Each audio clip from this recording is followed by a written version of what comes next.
she'll hit a star. Hello, everyone. Welcome to Better Together, sharing our lupus stories. Better Together is a gathering place to share our experiences of managing lupus and living our best lives. Today, we'll be talking about holiday nutrition. Well, not just for the holidays, because we eat every day, but as a lupus warrior, we know we need to think about nutrition all year round, but this is for us. And I am your host, Chanel Gabriel, poet, singer, co-host of the Hydroxychloroquine's podcast on living with lupus.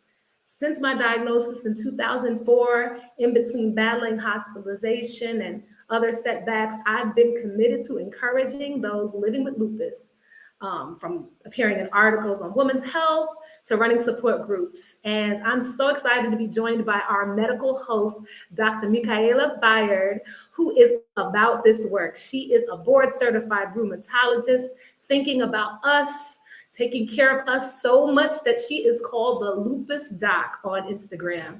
She's at walks in these streets and looking amazing doing it. Everyone, if you can use the chat, feel free to say woo and show some love to Dr. Michaela Bayard. Excuse me. Hi, Chanel. Thank you for that warm welcome. I am so looking forward to tonight and this excellent lineup of guests, and I know it's going to be a great show. So as Chanel said, I am your medical host for Better Together.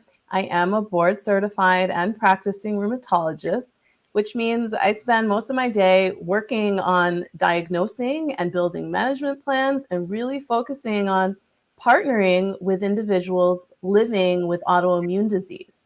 So when we talk about autoimmune disease, as many of you know, a major one is systemic lupus erythematosus, or better known as lupus.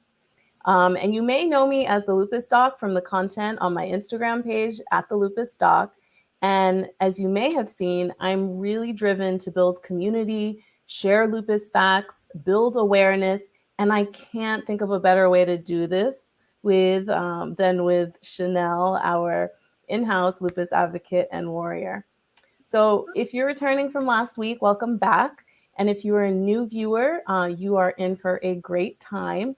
And please, as Chanel said, join in the chat. We're going to be unpacking some really important facts about nutrition, and we have an expert dietitian with us today, so we have someone to direct all our questions. And it's funny because I was just in the office today, and one of my patients asked, so what are 2 things I can do to eat better with my lupus? So I hope they are tuned in, Chanel.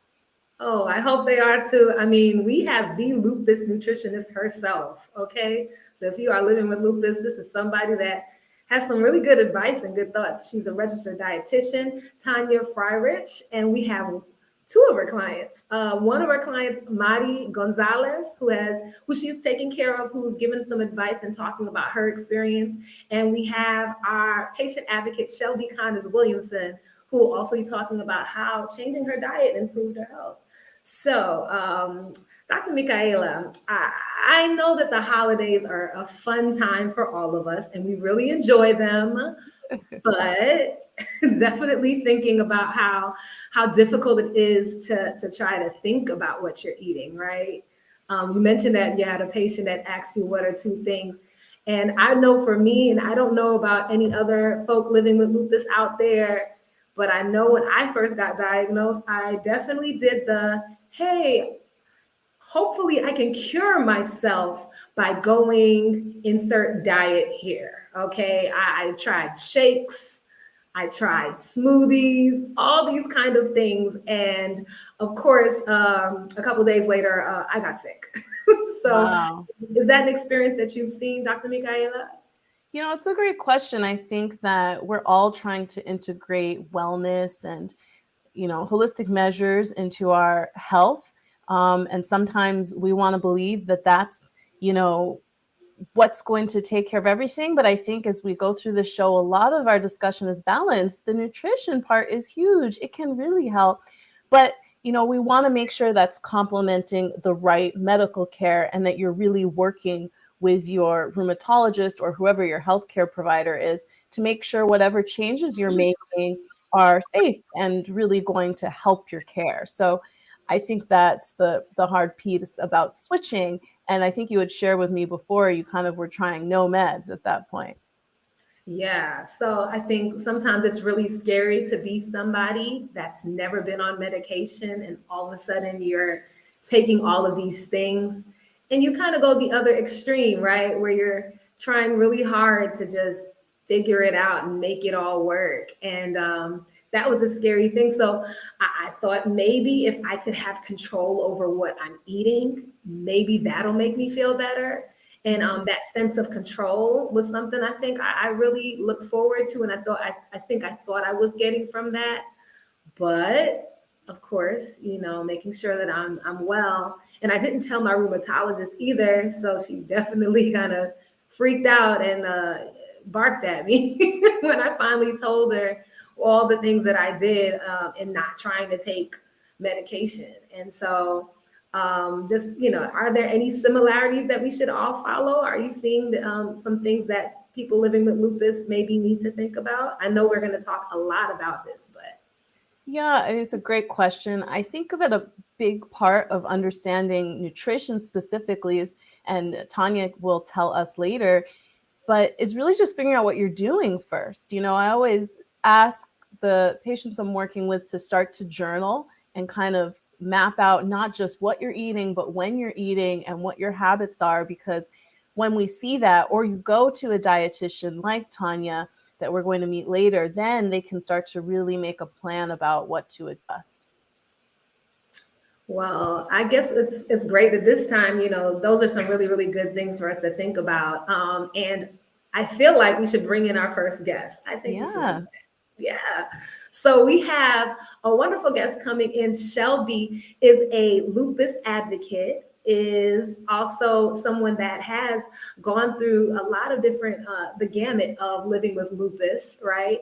And she has a really great story about how she changed some things in her diet that really impacted how she feels. So right now I'm going to welcome to the virtual stage Shelby Williamson. Yay. Hello. Hi, everybody. Hi, Shelby. So glad to have you. Oh my goodness. Here. I know we're here talking about holiday nutrition, but we're kind of also thinking about it in general. Holidays are a time where we do the comfort food thing, but we're thinking about just in general. And you have such a great story about how your diet impacted your lupus. But please, before we even get started, feel free, please tell us your story. Tell us your lupus story. Okay, so my story really started in 2012 when I was a senior in high school. I started breaking out with rashes, just kind of feeling lethargic. And I'm just thinking, it's still puberty. I'm 18, I'm still going through body changes. So, fast forward 5 years, I go to college, I graduate in 2017, I start my new job. I was living away from my family, which was very stressful. I started this new job that was stressful, and I didn't really have a sense of work-life balance. And ultimately, I think the stress really started to weigh on me. And the rash started to come back. I started to have joint pains. I started to feel that lethargic feeling again. And I went to the doctor. And at the time, I was in North Carolina. So I went to Duke Medical Center. And I'm thinking, I'm Duke. It's like the top premier medical center. Like, they have to have all the answers for absolutely everything that's going on. And the doctor, she looked at me and she said, well, why don't you try to change your laundry detergent? That was her answer. She didn't ask, she didn't run a panel. She didn't refer me, nothing. And so in 2018, I moved back home to Maryland. And my mom saw that I just wasn't right. And she referred me to her doctor, to her primary care physician, who is a brown woman, so she instantly, when she heard me discuss what I was feeling, she instantly knew something was wrong. And so she ran every panel, whatever, A through Z. And sure enough, probably like a week later, she came back and said that I had some markers that indicated that I had lupus. And so from there, she referred me to a rheumatologist who also ran tests to verify that's what it was.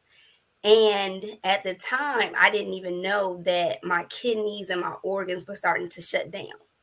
So my rheumatologist, once he got the results, it was like 10 o'clock at night. I'll never forget it. And this block number calls me from my phone, and I'm just like, who is this? And he's like, it's your doctor. You need to go to the emergency room. You need to go to Georgetown. They're all ready for you. He wouldn't even tell me why. He just said, you need to go.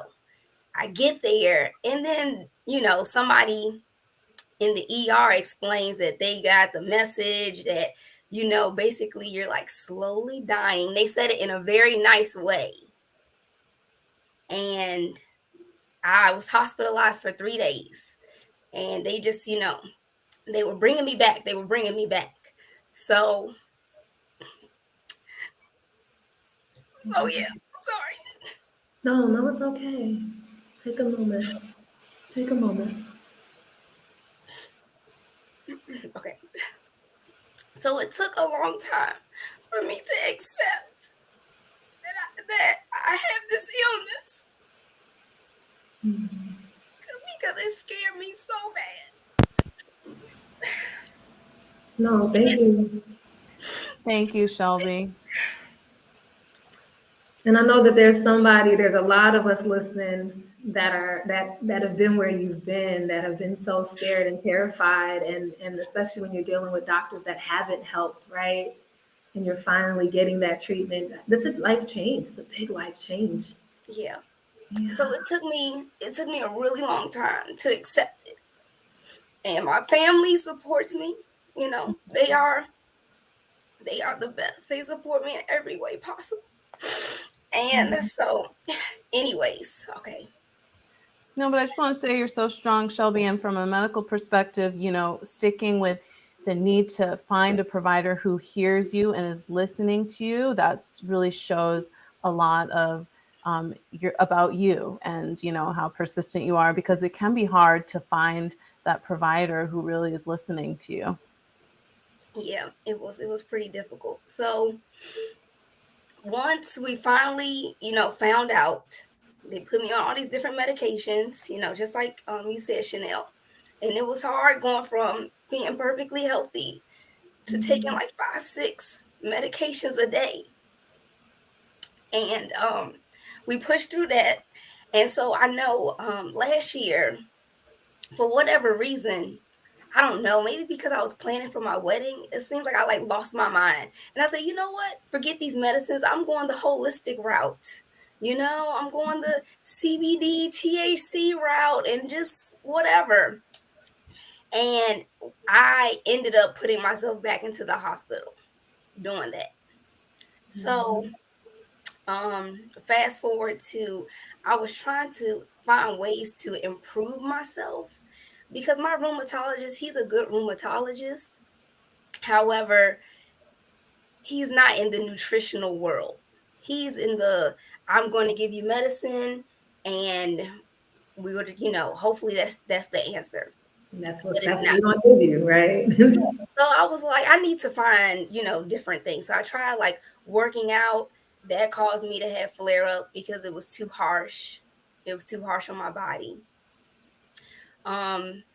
So I ran across Tanya's page on Instagram and I looked through all of the stories. I did my background check.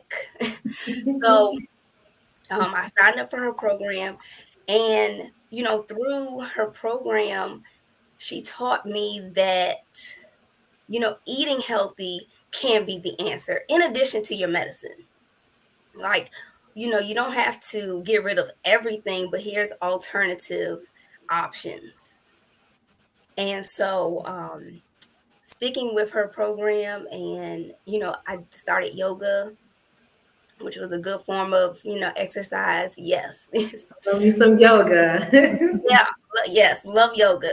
And sticking with that, I recently went to the rheumatologist and he ran my test. And for the first time in like 4 years, maybe, my markers were in range.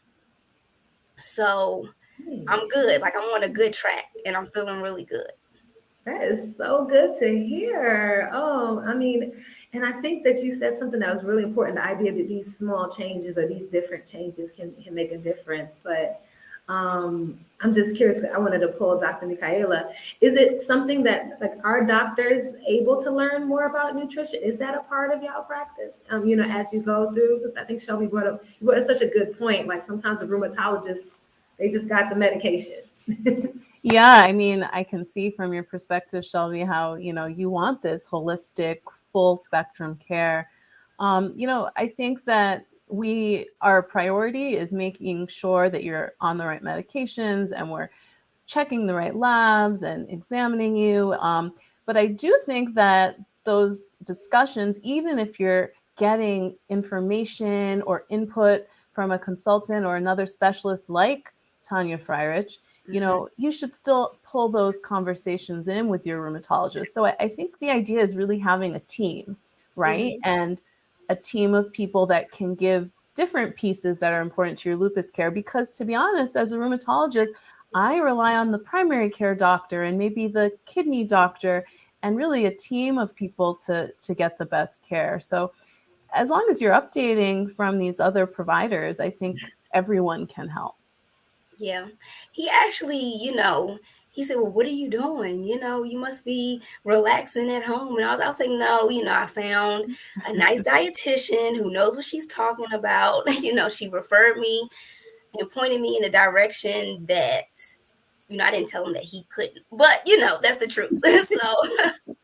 So, he kind of said, "Well, if it works, it works." And so it works. Yeah. I Yeah. mean, what has been the biggest shift for you? Because nutrition's huge. Like it could be what you're eating, but it can also be, as I mentioned earlier, like how you're splitting up your meals. Like what has been the biggest shift for you? I think the biggest shift for me is, I think maybe like what I cook with. Mm. So I still eat the same things for the most part, but I found out that nightshade vegetables weren't the things for me, peppers. So I used to cook with a lot of peppers, Mm-hmm. cayenne pepper, and, spices, Mm-hmm. tomatoes. But I realized that was causing me flare ups. Mm-hmm. Yeah.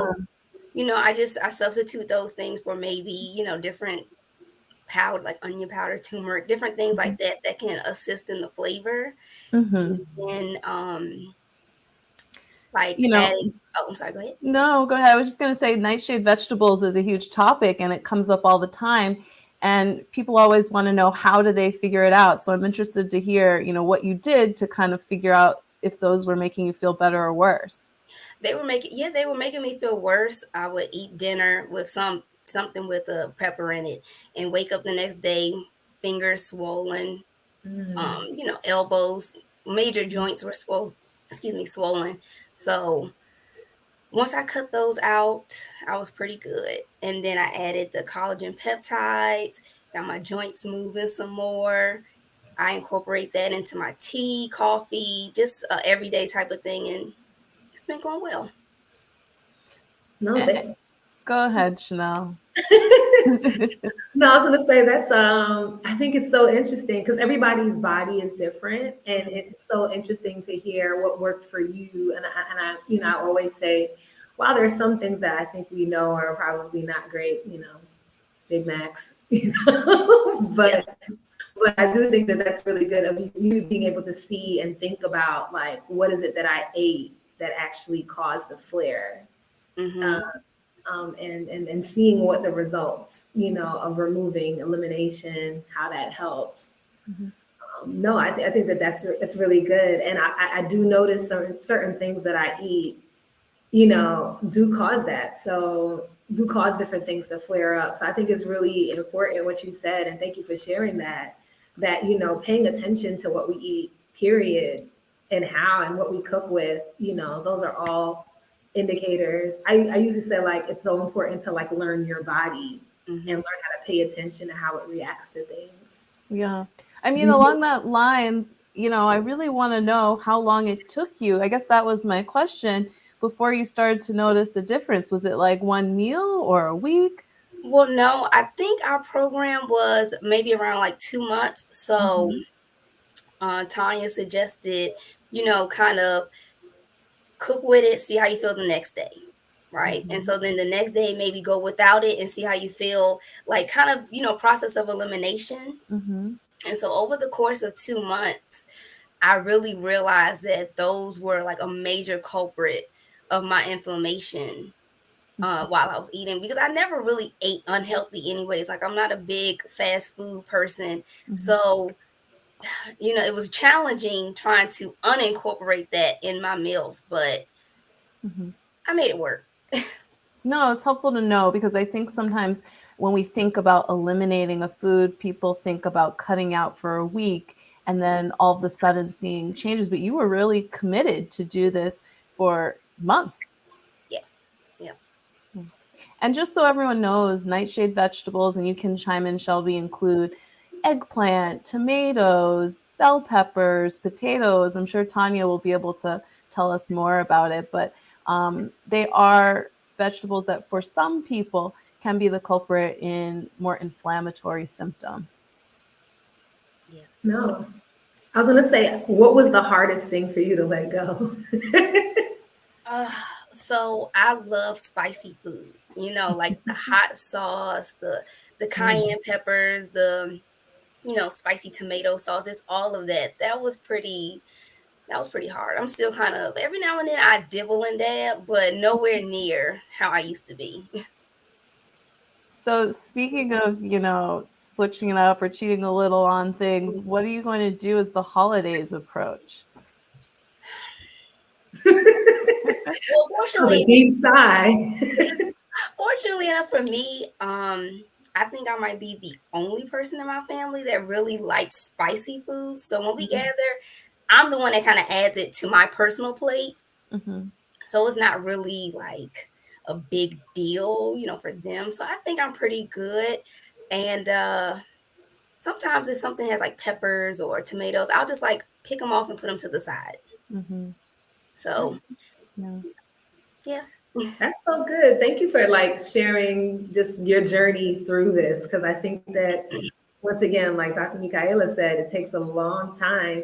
I know for me, I know that I had to give up dairy because that for me really bothered my body. Like I noticed that it did not sit well with my stomach. Mm-hmm.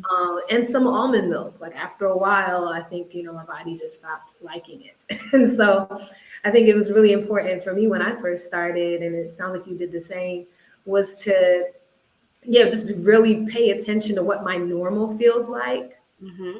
and like start looking what happens and why certain things will bloat me or certain things would really like irritate, or I'd wake up and be flared up. I realized I couldn't eat after a certain time because that Yeah. would bother me as well. But it sounds like paying attention to your diet, even just doing that, of course, definitely with the guide of a professional, licensed professional, but also thinking about just in general, how do I feel when I eat this thing? Mm-hmm. Yeah, I think it's so true. You really have to tune into yourself. And I think the hard part, especially thinking about the holidays, is that, you're on the rush, you're on the go. And so, what is that like quick, easy snack that is still healthy and makes you feel good? Do you guys have tips about that? Oh, well, I actually have a little snack right here. It's mine. Can you see? Oh, let me Oh, we see. can see kind of the white is blended in with the background. Okay, there we go. There we go. Yeah. Yes. So, whenever I have that, like that salty type of, you want something salty, especially like when it's that time of the month and your cravings start to really like kick in. Mm-hmm. I go to my little seaweed snacks for that, craving type of thing. And so that's what I like snack on. What All about right. you, Chanel? I was gonna say, for me, I definitely, my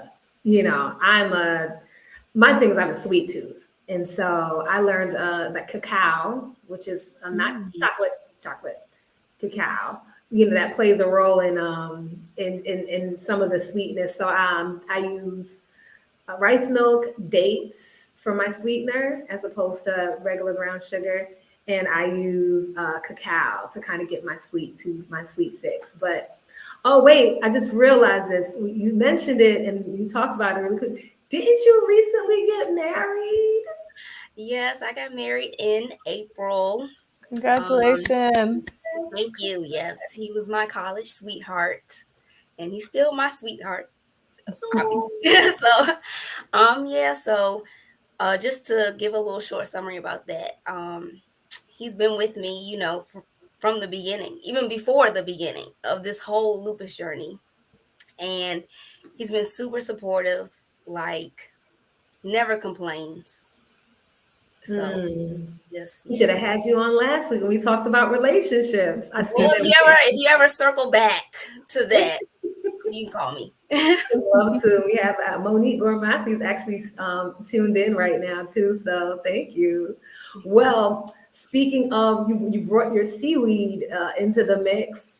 We actually have a nice activity. We're going to bring our the lupus nutritionist in this conversation, and we have some baskets. We wanted to kind of think about the things that we snack on that would be really helpful, the things that make us feel better, that are we consider healthy snacks. And maybe Tanya Fryridge can kind of help us out in making sure that we're on the right track. But definitely so excited to have you, the lupus nutritionist, Tanya Fryridge. Welcome to the virtual stage. Hi. Hello, how is everyone? Thank you Doing so much. great. We're good. We're so excited to have you. Thank you, thank you. And Shelby, thank you so much. You spoke so nicely of me, but also just like the doctor said, you put in the work. So I can give as much advice, but if you don't follow through and try it, then it's hard. So you put in the work and then you got the rewards. You figured out what works for you. Yes, and we're definitely going to poke at you a little bit because I know we have a lot of questions, and some of it's around recipes, some of it's around that. So we have some questions towards the end, but everyone, please make sure you use that comment section and share some questions as we're continuing. We're going to take some time at the end to go over them, but right now we were commissioned to get a basket together of some things that we have in our kitchen, in our fridge, in our spaces that would be helpful, that we think would be helpful for somebody living with lupus or just in general.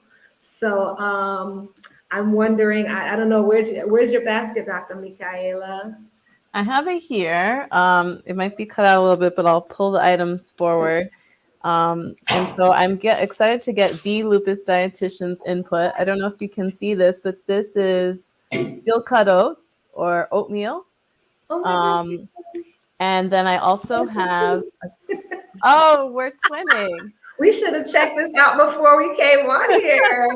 That's why we're co-hosts. And then this is a bottle of turmeric, which I get so many questions about, Tanya. Yes, I would love to talk about that. But a comment on both of y'all bringing your oatmeal. So great choice, especially if you are preparing it at home, because you can control the good things that you put in there and also prevent adding basically too much sugar. That's usually what happens when you buy it from outside. It's a great grain. If you do have to avoid gluten, just look for the certified gluten-free, but it has a lot of fiber and it helps you stay much more satisfied for longer than something that doesn't have too much fiber. So, in terms of talking about the timing of our meals and that sort of thing, having something that's a lot more satisfying with that fiber will help keep your sugar even, your hormones even. Insulin's a hormone. So great choice, y'all. And I feel like the thing that I realized as an adult is that oatmeal can taste, exciting. You can add things into it. So growing up, I just had plain oatmeal, but I put fruit in it. I leave it overnight. There's ways to make it fun. Oh, definitely. Thank you. Okay, so we're on the right track. I put this one, and this is kind of something that's not a thing. Or actually, no, Dr. Mikhail, you brought in turmeric. I know that there's a lot of questions about the anti-inflammatory properties in turmeric. Is that true? Yes, definitely. There's actually been a recent study for people specifically with lupus nephritis and turmeric that it can be helpful. So turmeric is super anti-inflammatory. It's helpful for a lot of people, not only people living with lupus, but definitely if you can incorporate it in your diet more often, it is a great idea. You can season proteins like animal proteins with it. You can certainly use it in soups and chilies. I've actually even seen, if we're just blending everything together, I've even seen like a coconut turmeric oatmeal recipe, Wow. like a golden latte is one sort of thing. And it's kind of like that flavor profile for the oatmeal in the morning. So you can get creative with it. Wow. Yeah, and I love the taste of it and I cook with it, but if you don't, I know it comes in tablets that you can take as well. So that's an alternative. Yeah, definitely.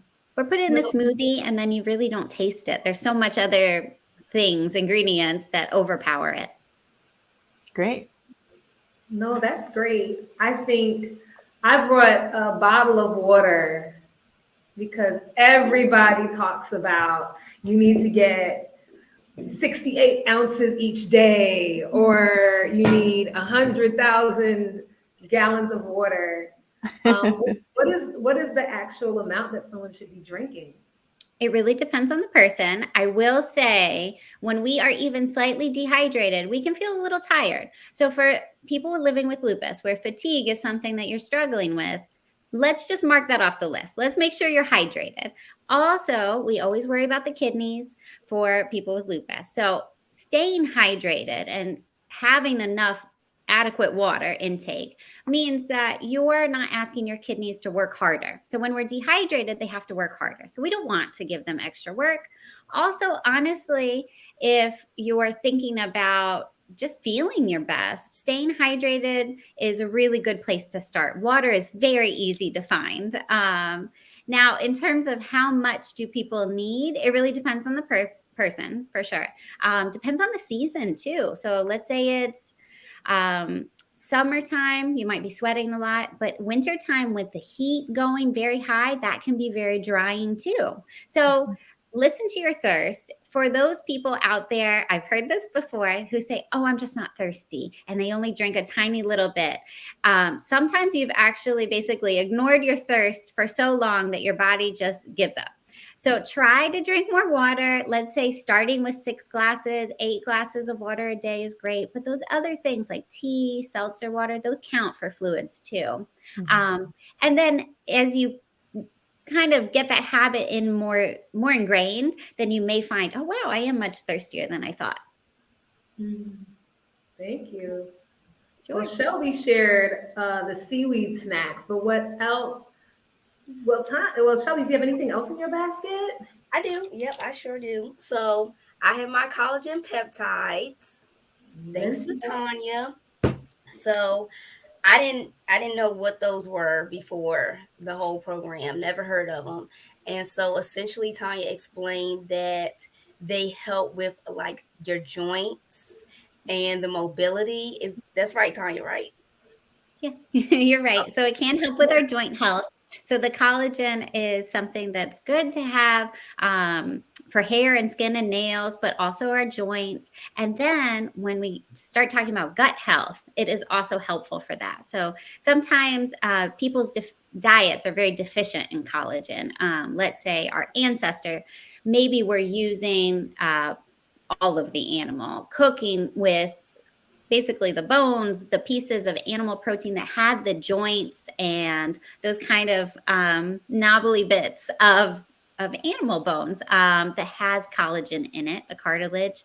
And now we don't necessarily eat like that all the time. So it's great to replace that source that our body likes to use for our joints. So again, people living with lupus, we already have a little bit of a problem with our joints. We want them to feel the best they can. And so if the collagen can help us along that way. So good job, Shelby. I'm glad that that's still helping you. Yes. Last thing, I have my bag of spinach. So that's like my favorite green vegetable because I can eat it all day. You can cut it up, put it in an omelet, have a spinach salad for lunch, saute it for dinner. It just keeps on going on. So that's a couple of things that I have in my basket. Yeah, those dark leafy greens are so important to include. And we're in the season where they're actually in season. So if you like spinach the best, or kale, or collard greens, turnip greens, mustard greens, all of them are fantastic. Perfect. That's so helpful. So we have some greens, we have something for breakfast, something we can use for dinner. But I guess close us out, Tanya. What is in your basket? Great. Thank you for asking. So I do have a couple things in here talking about that collagen, actually. So one of my favorite things to prepare for myself is bone broth from scratch. But I understand that sometimes people do not want to put the time into that. That is okay. It takes a lot of time. It is a commitment. I put it in my Instapot. So I just kind of put it there and then it does its thing. But you can always buy there's so many brands. I'm not tied to this brand. I'm certainly not sponsored by any of these brands. These are just some that I have around. So feel free to find bone broth. This one, the reason actually I got this one is that it has turmeric and ginger. So yay, we got those spices working hard for us again. Another thing that I would recommend to people, and again, not tied to this brand, but kombucha, any brand, can be a really good way to get probiotics in your diet. So probiotics are the good bacteria. Prebiotics are the type of fiber that the good bacteria like to eat. So we want both of them in our diet. Kombucha is just a very easy way, but there's tons of ways to get probiotics in your diet. Let's see what else I brought. Okay, so on the go snacking. If you cannot find a fresh fruit, or if you just want something to put in your purse, I brought a little fruit snack. So it's basically just dried fruit in kind of the form of a granola bar. So this is a really easy way to just increase your intake of some fresh fruit. Well, it's not fresh, but fruits and veggies. And sometimes they even have veggies added in here. And then let's see what else I've got. Full basket over Tanya, there. can you comment on fruit? Because that's a question that always comes up because people are like, oh, I can't have any sugar. Can you comment on that? Oh, great question. So yes, it's hard. It's hard unless you went to school for nutrition to kind of differentiate all of these messages that exist out there. So refined sugars are not so great for us. We don't want too much of them. Just as I was saying about keeping our blood sugar steady, when we're consuming something like just white sugar, brown sugar, you see it, the ingredient is just sugar, or any of those added ingredients, high fructose corn syrup, there's a million names for it. That really sends our blood sugar way up and very fast. And then we usually crash back down. But fiber, it's a natural thing that exists in our fruit and packages that sugar. So then your body is doing an activity, basically. It's breaking down those pieces of fruit, tearing apart the fiber and the sugar. So it has to work a little bit longer. It's not as easy to absorb and digest as something like a spoonful of sugar that you put in your coffee. So that packaging of the natural fruit, let's say you eat an apple, is so much better for your blood sugar because, besides all the vitamins and nutrients, of course, but your blood sugar reacts very differently. Now it's not a roller coaster. It's more of, let's say, a little molehill, and then it kind of goes back down. And if you pair those fruits, any type of fresh fruit, with a protein, then it's even better for you because now you've got a little bit of carbohydrate, fiber, protein. Your blood sugar looks a lot more steady. So thank you for that question. That's a great. That's so helpful. And, just to interrupt before we get to the rest of your basket, we actually have a great question from one of our viewers, Latasha, who's asking, is seaweed good for you? I think she was intrigued by Shelby's basket. Yeah. So it is a great snack. Seaweeds in general, there's so many of them as options out there. They do have a lot of vitamins. They even have some minerals, so iron and copper. We don't want to overdo it. Do not go out there and buy a 24 pack of seaweed and just eat it day in and day out. You may get too much iodine from it, and some of them are a little high in sodium. But as an on-the-go snack, it is so easy and it's giving you a lot of nutrition. So whenever we're thinking about snacks, we always want to try to get something as unprocessed as able. That fruit snack, for example, is great for if you just need to throw something in your backpack. But if you can have a fresh fruit, even better. And seaweed, those little seaweed snacks are pretty unprocessed. They're just drying it. Sometimes they put a little bit of seasoning.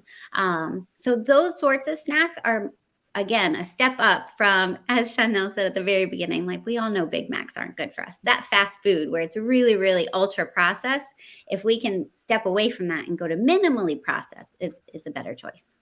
Yeah, That's thank you. such a great takeaway, Tanya. Thank you. Sure. Oh, thank you. And I think sometimes we do get caught up in what's considered healthy. Can I ask another question that I know I'm not sure was there before, but what do you think is something that people say is healthy that might not be as healthy? Oh dear. So I'm not throwing shade, but maybe some people that exist on the internet that are not so well versed in nutrition will say in one sentence, eat all natural, organic, clean, and have a lot of these words associated with it. And then they'll also say, and take my detox tea or take this supplement. So it's very mixed messages there. That's one thing that I would say just to be wary of. There's a lot of like iffy claims about some of these detox teas, detox shakes, things like that. Our body does a fantastic job detoxing, and we really don't. I would be wary of those. They're not very regulated either. So sometimes they may have weird things in some of those supplements.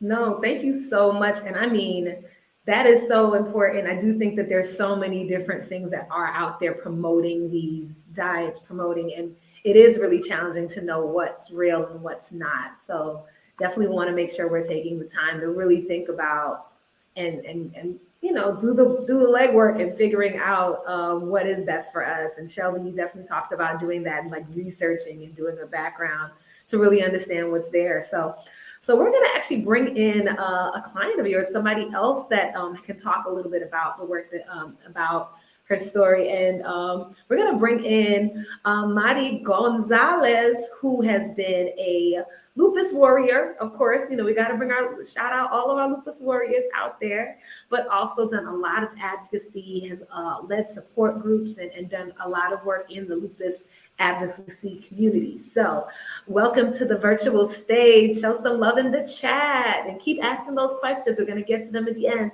To Mari Gonzalez. So Hi. happy to have you, Lupus Spoons. Hi, how are you, ladies?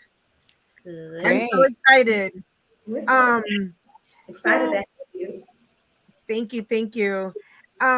My lupus story began 10 years ago. I used to work at downtown Chicago. I'm from Chicago, and I used to work in downtown. And for my hour break, for my hour lunch, I would walk for 45 minutes in just downtown, be on the phone with my grandparents or with my mom. And it came that in August, in the middle of August, one year in 2012, I couldn't do that walk. I got to the building right next to me and I called my mom and I'm like, I can't walk. Like my legs are killing me. I used to take the bus and train to work and it was the most painful. It became so painful that it was from my waist down, all my joints, my feet. I would get home and I would ask my nephew, can you please rub my feet? And before he would barely touch them and I was screaming. I'm like, every bone in my foot, you know, they feel like they're broken. And he's like, this is not right. And he was little. He just turned 25 10 years ago. He was 15. And so I went to the doctor. And like I said, that was in the middle of August. By September, the beginning of September, she had done blood work and stuff. And she's like, I think you need to see a rheumatologist. And I believe you have some form of arthritis. And I'm like, okay, arthritis, grandma has it, my mom, my daughter. I was like, okay, I know what arthritis is. And so I took that blood work to the rheumatologist and with his back towards me, because he's looking at my labs and he's looking on his desk and stuff, he turns around, he goes, you know, you have lupus, right? And Mm-hmm. I just cried because I only knew one lady at that time that has lupus, and it was tearing her up. It's still tearing her up. So I thought, oh my God, I'm gonna become her. That's all I knew. But I still didn't know what lupus was. I knew it was some disease that was tearing up this woman that we totally love. And so I just went, and he was just like, just stop. We're just gonna take, now this is in October already, you know, and he was just like, we're just gonna take some more blood work, we're gonna take some more urine. And because the first doctor didn't take urine, so he's like, let's check. And I'm just crying, crying, crying. And I'm gonna be like Shelby. My tears are gonna come out. And in October 9th, 2012 at 1:01 p.m., I was leaving to lunch, and I just walked away from my desk, and the person that was taking over my desk said, Marty, you have a phone call. And it was that doctor. And he was just like, it's positive. You have lupus. We need to get you on medicine. And my whole hour of lunch was just crying in attorney's arms and secretary's arms and being like, what in the world am I going to do now? Because again, I didn't know what it was. So I just said, nope, I'm just going to educate myself and figure out what this is. Because no one at that time, no one in my family had it, or they weren't speaking of it. Because now that I've become so vocal about it, I put it all over social media. All my family knows. Now I'm learning that so many people from both my mom and my dad's side both have lupus. And it's just like they go, we never talked about it because we thought we were the only ones. And so I love that, you know, I got the power, and it's just like in Spanish is the ganas, like the desire to learn. My daughter was away at school, and she's 3.5 hours away. She was near the border of Illinois and Iowa, and there was like no way I was going to tell her why she was away. So in that time, I came home and I broke it to my mom, my nephew, and my brother, and I said, don't you dare tell my daughter. But I needed to get it off my chest to say I have this illness and I have no clue what it is. I have no clue. And so I just educated myself so much. I read so many books. I got into Dr. Thomas's Lupus Encyclopedia and Donna Orum's When Lupus Throws You for a Loop. I was just reading all these books and just trying to learn as much as I could. So when my daughter came home for a break, we went out to dinner, and I told her, and she broke down. She was crying, and she was upset because I waited so long to tell her. And she's like, why did you wait? And I said, there's no way in the world that you were so far away. You didn't have the support, you know, system over there far away in school. So I just got so into educating myself, and I wanted to share my experience with other people that the rheumatologist, that first rheumatologist said, hook up with Lupus Society of Illinois.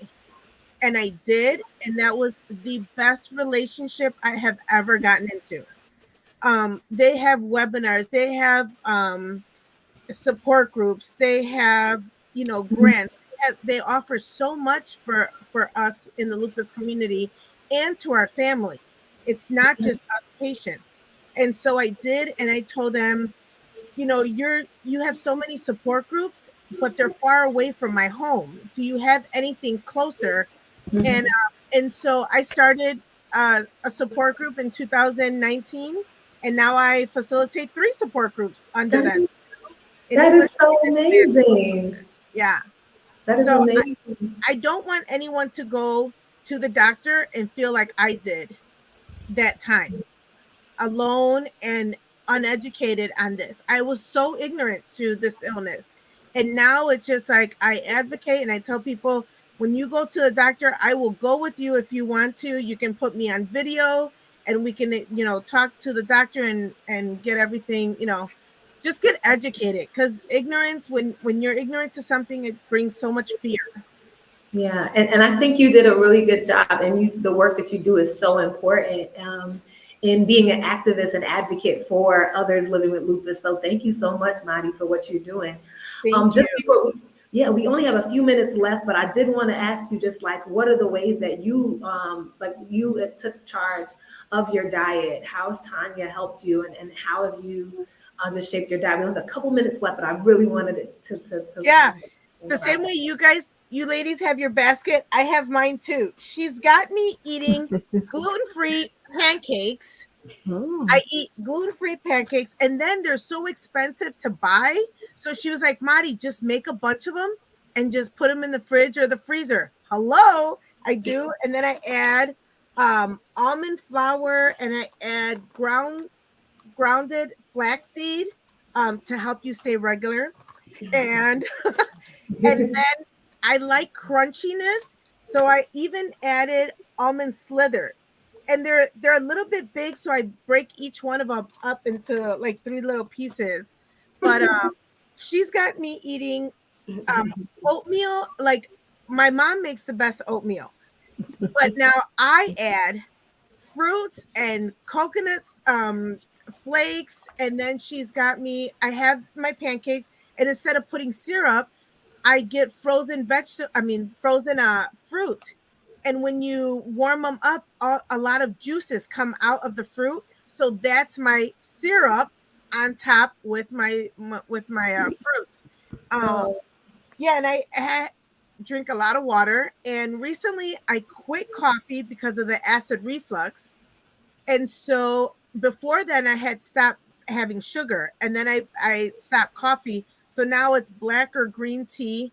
But I also do my collagen peptides. I love that because our nails get really soft and our hair gets very thin. So it helps us. Oh no, thank you. And Tanya, why did you choose these foods for Madi? Yeah, great question. So Shelby mentioned it a little bit at the beginning. Basically, I work with each one of my clients to figure out what works for their body. So, what recommendations I give for one person doesn't work for someone else. We are all very different. And I'm sure, as maybe you have noticed, meeting other people with lupus, we all have different symptoms, we have different presentations. So our bodies also really thrive with different foods. So our conversations one-on-one kind of led us to figure out, okay, for Shelby, for example, nightshades are really problematic. And for Madi, we were talking about, okay, how can we basically upgrade breakfast to be as nourishing as possible? But it really depends on the person. Yeah. So it's a journey. Let's just say that. And I also did want to confirm, just as what was said before, always, I'm part of a care team, but always have those open conversations with your rheumatologist, with your other doctors. We're all working together to find you the best treatment plan. So nutrition is, let's say, one note in the song, but there's other notes for you to feel your best. That's so true, Tanya. I just wanted to ask one question, but then I also have a viewer question. Can you comment a little bit on schedules? Because I think people sometimes limit nutrition discussions to just what you're eating, but I think timing has a big part in it. Yeah, definitely. So if you are going way too long between meals, like life gets busy and maybe you skipped your lunch because you're working through it, or you're taking care of kids, whatever is affecting it. When we go too long without eating, one, it can really sap our energy. Two, talking about acid reflux, if that's something that you struggle with, sometimes our stomach starts to produce more acid. That can irritate acid reflux. We can feel more gassy and more bloated if we go too long without eating. Also, you're missing out on the opportunity to nourish yourself, to have another place where you're getting vitamins and nutrients. And back to the blood sugar balance, going too long without eating sends our blood sugar a little crazy. Unfortunately, sometimes people with lupus are struggling with weight gain, especially because of those corticosteroids. So sometimes people feel as though, oh my goodness, I can't gain any more weight. And then they start being a little too restrictive with the meals or skipping meals. And I promise you that is not the route to go. You will not feel your best that way. Thanks for commenting on that. We actually have a viewer question that's asking about ashwagandha, and I believe that's winter cherry. Can you tell us more about that? Yeah. So the viewer question, there is a lot of confusing information out there. And also when you're looking something up and you see, wow, all of these people are saying it's so good for me. Again, that's one population that maybe it is really good for. For people with lupus, it is a nightshade vegetable or a nightshade family that includes fruits and vegetables. And to your earlier point of the other things it includes, goji berries, and tomatillos, tomatoes. There's quite a few things in that family. So for some people, that may be problematic.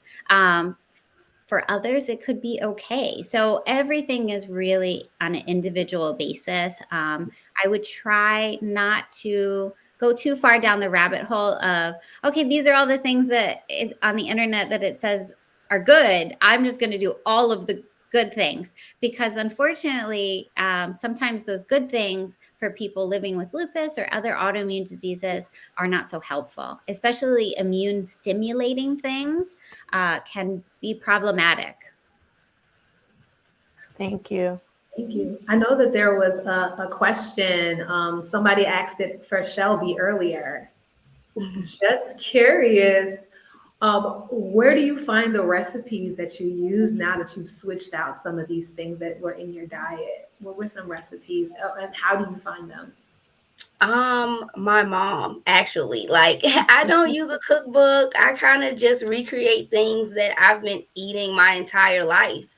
Um, and I can use an example. So one thing I did kind of make last week was, I don't know if you've heard of zuppa toscana soup from Olive Garden. Well, it's like it's a soup from Olive Garden, and it has kale and like ground sausage, and it's like a cream base. So I love that soup in my past life, pre-lupus, right? But in my post life, I still want the soup because it's such a great soup. But I've switched out the cream for and like almond based cream. Can't even tell the difference. Great. The kale is still there. And instead of the pork ground sausage, I use like ground turkey sausage. And it's just like just subbing different things out. And that's really it. Wow, I might steal your recipe, Shelby, or come hang out with you and your mom. Okay. But I wanted to say thank you to all of you. We could keep going for hours with nutrition questions, but you can find Tanya online. She is the lupus dietitian. Shelby and Mari, thank you for being so open and vulnerable with your stories. And again, thanks to all our viewers, my co-host, Chanel.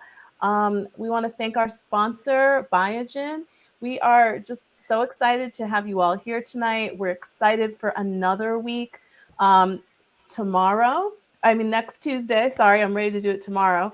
So next week, we're going to be talking about creating your self-care support team during the holidays. So just another exciting topic. And now we have a beautiful closeout from our in-house spoken word artist and singer, Chanel. Be careful. I know you're loving it. Their recipe is perfect, serving several billion smiles a day because feeding the world is big business. Using the least expensive products, adding chemicals to make it all delicious, food filled with preservatives so that 10 years later it's still being digested. Vegetables and fresh fruit go neglected. It's what happens when healthy practices aren't in place. And you have no idea the amount of money they make off people's desires for something quick to eat.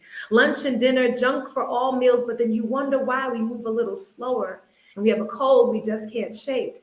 Our immune system isn't fed off of oil and grease, too much of it the body can't take.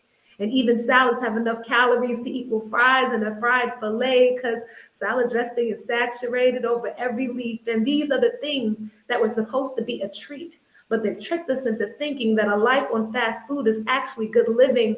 We order everything without thinking, then hope we're doing something healthy by getting a diet Coke. But we're a fast-paced society. We could be racing to our doom, but part of it has to do with what it is we consume. Take time to consider the impact of everything you do, the dedication you have for success at work. Dedicate to what you take as food. Thank you so much. And please, everyone, make sure you're taking a moment to follow us on Better Together Lupus on all social media platforms. Go to bettertogetherlupus.com, and also please click the link there for information on research regarding lupus. Optionsforlupus.com. See you all next Tuesday at 6 p.m. Eastern Time. Take care.